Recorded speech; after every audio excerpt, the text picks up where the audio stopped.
Jake Paul's in an interesting spot. I trust that Jake Paul knows this, but I do have to question it. So Will Fury came on Ariel Helwani's show, and he was just talking about missing the fight.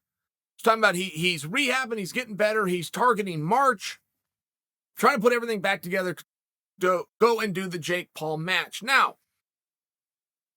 good for Fury. He's doing everything right. I hate the match. I don't want to see the match. I'm not going to cover the match when it comes. That doesn't mean that I get my way.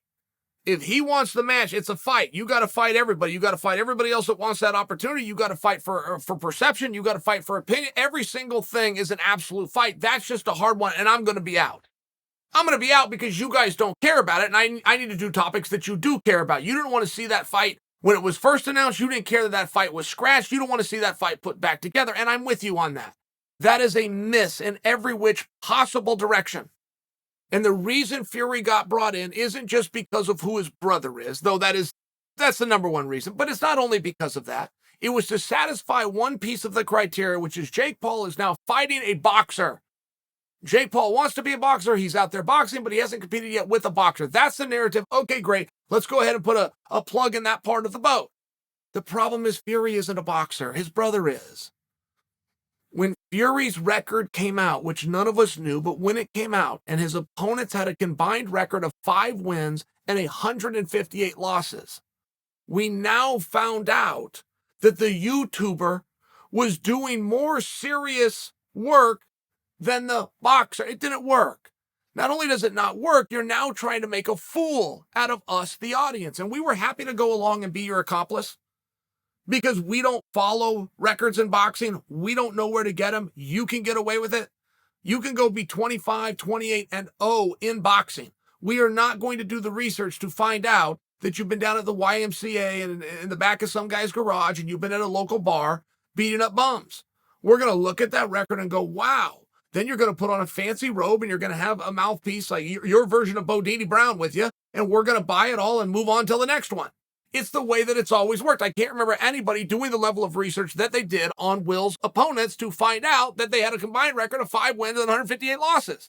That's never happened to anybody else, but it happened to him, and therefore it's out. It simply does not work. Not to mention the risk that Paul would be taking. He's now going to go and do a fight that nobody wants to see to go get credit that he's not going to get because he's not now fighting a boxer. Oh, and by the way, if he loses it, he just lost to a guy who's not even a boxer. I mean, do you see the problem? The problem is every which way that you go. Okay. I bring it up because Jake has not put a hard stop to the conversation. And if Jake doesn't put a hard stop to the conversation and the conversation does continue with no better and or other options, just by default alone, he's going to find himself in there with Will Fury. Now, what do? Everybody has the right to have an off night. Off nights happen all of the time. But when that gets brought to the world's attention that you did 68,000 pay-per-view sales, it's a problem. It's not a huge problem. It's not the end of the world.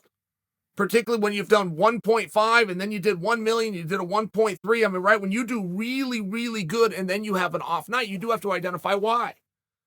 The why that has been publicly identified for Tyron Woodley versus Jake Paul Part 2 bombing, I don't think is correct. Jake Paul's team came out and said, the only thing that I've seen or heard on this, which is that fight bombed because that's not the fight that we promised. We promised a different fight and then brought this in, but history tells a different story. History tells a different story about those last-minute replacements and what a bump you get from that. An absolute bounce that you get from that. I could offer you one example, but it's Conor McGregor versus Jose Aldo. Jose pulls out, insert Chad Mendes. The projections were beat and surpassed by the Mendes fight. There's something very interesting about that parity, and there was definitely people that wanted to see Part 2 of that fight, myself included. I was more interested in the second one. Now, I do think what hurt them on that fight, which has yet to be identified, is just the time of the fight. They ended up fighting on a Saturday. Anytime you're fighting on a Saturday, that's when every other show in the world is putting their best foot forward. The best shows on television are on Saturday. The best events going on around the world, the biggest games, they all take place on a Saturday. But where that got confusing is Jake had been, or at least his brother had been, doing it on Sunday. And again, this has been tested before. I'll give you an example. Brock Lesnar fought Alistair Overeem.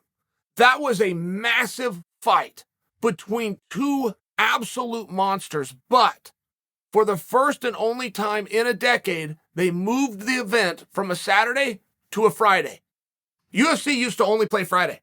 Then they switched to Saturday, and they only played Saturdays with one exception, which was Lesnar versus Overeem. And they did that, I believe, because the 4th of July was on a Saturday, so they wanted to make it a day before, something along these lines, and the 4th of July definitely plays into it. The fight did very well. It did under 600,000.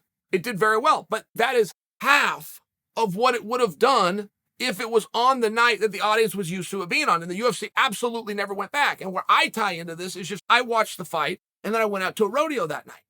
And I'm in line at the rodeo, and guys are talking about how excited they are for Lesnar Overeem and the fight, and that they're coming to the rodeo tonight so that they can be home tomorrow because they want to watch this, and they're having a party. And I'm sitting there listening. I never once butted in, but I am thinking, guys, you missed it. The fight was tonight. It's not tomorrow. But it was a great example and lesson for me. The fact that I overheard that conversation taught me everything I needed to know about how important it is that you stay consistent with your time and dates that you're going to do something. And this one went down on a Saturday. Now, am I right? And that's what it is. It really doesn't make a damn bit of difference. Jake has done good. He did great. He did his best. And then he did his absolute lowest. That's going to happen. But you can brush that off. No problem. You can blame that as it's a one-off. Whatever happens, happened one time. If it happens twice, the wheels are now off the bus. There will not be a third time. And if you do get somebody foolish enough to give you that third time and you miss there, I mean, the rules of baseball apply in life too, right? Third strike and you're out. So it needs to be a very calculated move by Jake Paul. And whatever thumb he's got his pulse on, if it is telling him to go back and get in there with Will Fury, he's wrong. For multiple reasons. Multiple. The world does not want to see that fight. The world never wanted to see that fight. In addition, Fury's not going to show up the second time. That's just the truth. And of course, I would have no magic crystal ball to know that to be true. But the definition of insanity is doing the same thing over and over again and expecting a different result. If he didn't show up the first time, why would he show up the second time? And you could find that out. You could do that real easy. Hey, Will, we've agreed on $2 million for that fight. It's now $1 million. I'm going to give you half of what I originally, well, why is that? We're doing the same thing. Yeah, but you didn't show. And I need to know that you want to do the fight, that you want to fight me and beat me. Not just that you're getting lured into this and coming out for the money. You said you're a real boxer and you said that I'm not. So I'll give you the boxing match. You're going to do it for half. Whatever his answer, that's not going to happen. But whatever the answer was to that, we will now know. If he said no, we know it's about the money. It's not about the competition. If he says yes, we know it's about the competition. We're going to love that as the audience. Those things aren't going to happen. Nothing good is going to happen. You have one guy that wants to box and showed up and followed through on what he agreed to do, and you have one guy that didn't. And I do have a real concern that the winds are blowing in that direction. Jake hasn't agreed to anything yet. Fury said that he wants to do it in March.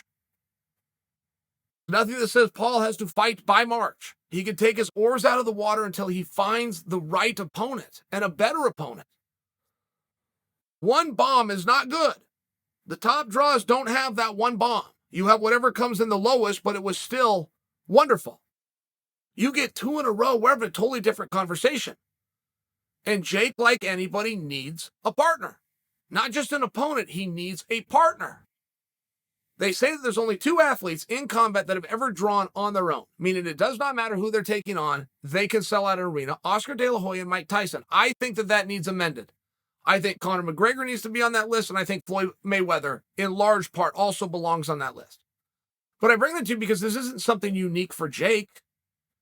Jake had a very good gimmick. He had a very good shtick. It worked. The only reason it doesn't work now is because he's a lot better than anybody wanted to give him credit for. So now you've got to fight a boxer. But before it was just fine.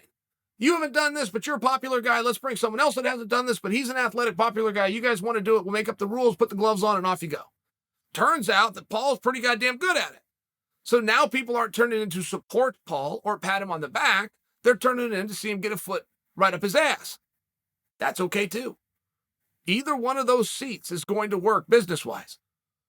It's the indifference that you don't want. So Paul's in a very good spot. He's got to pick this next opponent correctly. And I feel as though with nobody else speaking up and nobody else chiming in, just by default of nobody else who's raised their hand or a better idea that's been submitted, because no other idea's been submitted, they're going to make a huge mistake and redo Paul versus Fury.